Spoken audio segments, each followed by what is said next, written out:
নমস্কার বন্ধুরা, রিঞ্জেলাস রান্নাঘরে আপনাদের অনেক অনেক স্বাগত। আজকে মায়ের বানানো একটি রেসিপি শেয়ার করতে চলেছি। খাসির মাংসের ঝোল খুব সামান্য ঘরোয়া কিছু উপকরণ দিয়ে তৈরি করা হয়েছে। তো চলো সেটাই শেয়ার করবো আজকে তোমাদের সাথে। ফার্স্টেই মাংসটাকে ভালো করে ধুয়ে নুন, হলুদ, কাঁচা সর্ষের তেল দিয়ে ম্যারিনেট করে রাখতে হবে আধ ঘন্টা। আর আপনারা চাইলে দই ব্যবহার করতে পারেন, কিন্তু আমাদের যেহেতু আনা ছিল না তাই জন্য সেটা স্কিপ করা হয়েছে। আর তারপর হচ্ছে যা যা লাগে, পেঁয়াজ, মাংসে পেঁয়াজটা একটুখানি বেশি দিলে টেস্ট বেশি হয়। তো পেঁয়াজ, রসুন, আদা, রসুন, কাঁচা লঙ্কাটা বেটে নেওয়া হয়েছে। যেহেতু মাংসটা একবারই কুকারে করা হবে তাই জন্য কুকারেই সর্ষের তেল গরম করতে দেওয়া হয়েছে। তেলটা গরম হলেই একটু জিরে ফোড়ন দিয়ে দিতে হবে।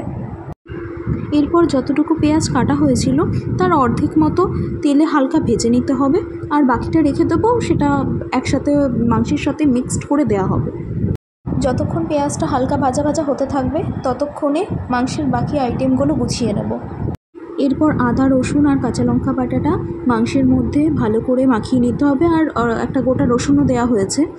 এরপর কিছু মশলা দেওয়া হচ্ছে, লঙ্কার গুঁড়ো, জিরে গুঁড়ো, আর যেটুকু পেঁয়াজ রাখা হয়েছিল সেটুকু।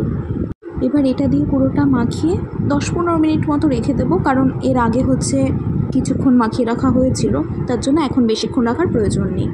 তো তারপর কুকারের মধ্যে তেলটা, যেহেতু পেঁয়াজটা হালকা হালকা ভাজা হয়ে গেছিলো, তখন বাকি ম্যারিনেশন করা মাংসটা এর মধ্যে দিয়ে দেওয়া হলো।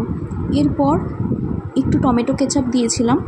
তো এটা আপনারা চাইলে দিতেও পারেন, নাও দিতে পারেন, অপশনাল। যেহেতু টমেটো ইউজ করা হয়নি তাই তার পরিবর্তে টমেটো কেচাপ ইউজ করেছিলাম আমি।